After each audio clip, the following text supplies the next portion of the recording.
Petit résumé de la délégation qui vient d'être reçue par les organisations patronales locales, puisqu'on a été reçu par l'UDE, donc l'Union des entreprises, qui regroupe l'ensemble, quasiment l'ensemble des entreprises du 04.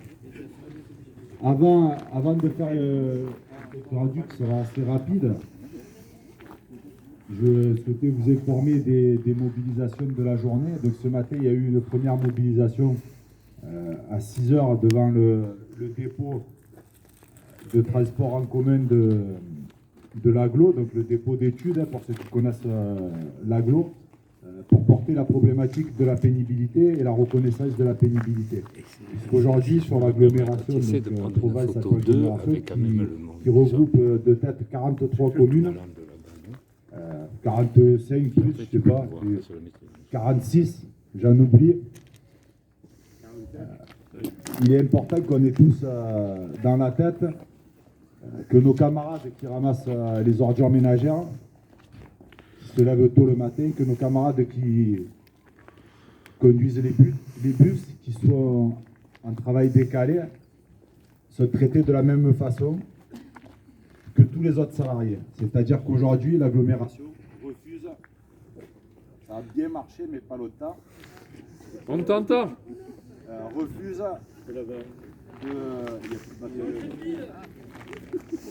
de prendre en compte la pénibilité. Et donc dans le cadre du passage aux 1607 heures, nos camarades se retrouvent sur ce temps de travail avec donc une perte de congé, puisque à l'AGLO, ce qui avait été négocié,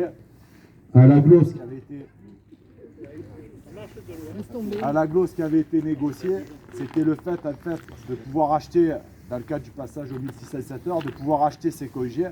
Donc pour garder une partie et pas tous des congés, les copains sont obligés de travailler un peu plus tous les jours. Donc c'est ça, pour certains, le progrès social, et c'est comme ça qu'il est présenté à ceux qui se lèvent tôt, à ceux qui travaillent et qui dans la période ont été fortement exposés, puisque pour rappel, ils n'ont jamais arrêté de travailler. Donc ça c'est le premier point, et sur ce premier point, il y aura une nécessité à apporter une réponse interprofessionnelle, parce que ce point n'est pas acceptable. Aujourd'hui, quand la CGT porte la question des 32 heures, les 32 heures, elles s'appliquent à tous, et elles s'appliquent à tous et de façon urgente, et en particulier à ceux qui ont les travaux les plus pénibles. Donc, on a pris acte, il y a certaines choses qui ont bougé, il semblerait qu'il serait maintenant favorable à discuter dans le cadre d'un groupe de travail. Donc, on va essayer d'apporter une riposte pour défendre les revendications de nos camarades, et sur l'agglomération à Digne, et si on peut, que ce soit une riposte bien plus large, parce qu'il y a les mêmes problématiques sur Manosque et ailleurs. Le deuxième point, donc il y a eu un rassemblement ce matin à Digne, à l'appel de l'intersyndicale éducation, pour laquelle on a participé, puisqu'avant de venir à Sisteron, on y a participé. Il y a encore une forte mobilisation de l'éducation, après la journée d'action du 13, après celle du 20, donc ils sont encore mobilisés, les copains de la CGT, mais les copains d'autres organisations syndicales, par rapport aux problématiques posées donc, de la crise sanitaire et aux réponses apportées par le gouvernement. Donc là aussi, on a tout intérêt à ne pas les laisser seuls et à réfléchir à une riposte globale qui pourrait intégrer dans la prochaine journée de mobilisation l'ensemble des secteurs et si possible une unité syndicale plus importante que ce qu'elle est aujourd'hui. Et donc j'arrive au rassemblement de cet après-midi. Donc on a fait le choix, après avoir tenté une construction unitaire, de rassembler le plus largement possible. Ça n'a pas été le cas sur le département, puisque certaines organisations syndicales n'ont pas répondu présentes à l'appel de l'intersyndicale et à la construction d'une mobilisation unitaire. Donc on avait fait le choix d'appeler aujourd'hui à 14 h à Sisteron, devant le siège de l'UDE, pour porter, puisque le mot d'ordre c'est la question des salaires, pour porter la problématique des salaires et la porter face au patronat, parce que c'est quand même le patronat aujourd'hui qui a la responsabilité, et la première responsabilité, de maintenir les salaires le plus bas possible.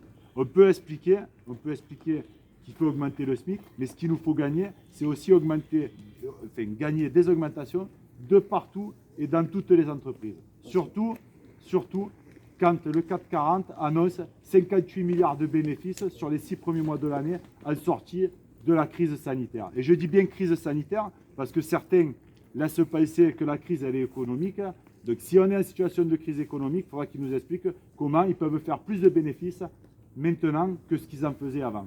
Donc il y a urgence, et c'est ce qu'on a dit, il y a urgence à augmenter les salaires, il y a urgence à augmenter les pensions et les minima sociaux. Parce qu'aujourd'hui, on ne peut plus vivre avec les salaires, les pensions et les minima sociaux qu'on a. On ne peut plus vivre, pourquoi? Parce que le gouvernement et sa stratégie de tout laisser au privé, de gaver les actionnaires de profit, il nous amène à des situations comme combattent les camarades d'EDF en ce moment par exemple, où l'électricité, en 10 ans, l'électricité elle a pris 50%. En 10 ans, le gaz, il a pris 100% d'augmentation. Et ça pèse sur notre quotidien. Alors on nous a vendu la concurrence et l'ouverture en nous disant « vous inquiétez pas, les factures elles vont baisser ». Ben, notre réalité, c'est qu'aujourd'hui, une famille de 4 qui payait en 2010 1 000 euros d'électricité, aujourd'hui il en paye 1500. S'ils payaient 1 000 euros de gaz, aujourd'hui ils en payent 2000. Donc il y a urgence à porter ces questions-là. Et donc c'est ce qu'on a fait. Et on a laissé le débat de la délégation qui a été reçue sur ces bases-là et sur la nécessité d'augmenter de façon générale les salaires, les pensions et les minima sociaux. Face à nous, on a un patronat aujourd'hui, un patronat local qui nous dit, qui ne fait pas partie du patronat CAC 40, qui ne fait pas partie du MEDEF. Alors ce qui est pour partie vrai, puisqu'on n'a pas une multitude d'entreprises du MEDEF sur le département, mais il y en a quand même quelques-unes qui se gavent et qui se gavent très bien. Donc ils nous disent qu'ils ne peuvent pas faire tout seul et dans un contexte local. Et donc la discussion, elle a porté sur la question du transport et sur la nécessité aujourd'hui pour tous de regarder qu'est-ce qu'on pourrait faire pour faire augmenter, pour essayer de créer les conditions pour que la facture à la pompe à essence, elle soit moins importante pour les travailleurs, pour les retraités et pour tout le monde. Donc la discussion, elle a porté là-dessus. Il semblerait qu'il y ait un intérêt qui est lié certainement aux difficultés qu'a aujourd'hui le patronat local à recruter, parce que quand on paye mal et qu'en plus de ça, quand il faut aller travailler, qu'on a une facture de transport de plus en plus importante, ben effectivement, ça génère des difficultés pour aller travailler. Donc il semblerait que sur ce sujet-là, il puisse y avoir des discussions en local pour essayer de trouver un accord, des discussions qui permettraient à l'ensemble des salariés, et notamment à ceux des très petites entreprises, de 1 à 11, mais au-delà, puisqu'on a des entreprises de 50, 100 salariés sur le département, de trouver des dispositions pour leur permettre d'améliorer leur quotidien.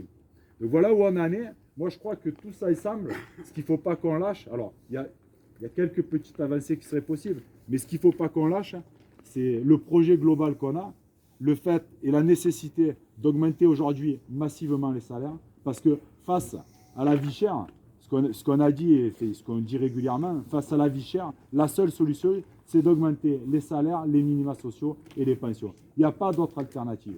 Et face à ceux qui nous disent aujourd'hui que chaque fois qu'on augmente les salaires, les prix dans les magasins, ils augmentent, la meilleure réponse qu'on peut leur apporter, les meilleures réponses, c'est toutes les suppressions de cotisations aujourd'hui qui ont été mises en place par les gouvernements successifs, elles ne n'ont jamais permis l'augmentation du salaire net des travailleurs. Elles ont toujours été dans la poche des patrons. Ça, c'est le premier point.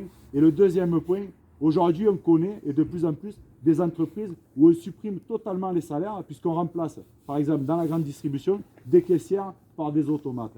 Et dans ces entreprises-là, je crois que vous y êtes tous confrontés, à aucun moment, mes camarades, les tarifs, ils ont baissé. Les tarifs, ils restent au même niveau, on économise sur les salaires et on gave les actionnaires. Donc face à ça, il va falloir qu'on construise une riposte bien plus large qu'aujourd'hui et qu'on dure. Qu'on dure parce que si on veut gagner, on ne peut pas se contenter d'une journée aujourd'hui de mobilisation. Il faudra qu'on enclenche un processus bien plus large. Je pense aux copains d'Arkema qui ont gagné au mois de décembre. 100 € d'augmentation, c'est 2 semaines de conflit. Aujourd'hui, la réalité, c'est celle-là. Rien, on ne fera cadeau de rien. Donc toutes les conquêtes sociales, elles sont associées à des luttes de haut niveau, mes camarades. Donc c'est le moment qu'on se retrousse tous les manches, tous ensemble, qu'on y aille, parce que la période, elle est propice et l'argent, il n'y en a jamais eu. Donc vive la lutte, mes camarades.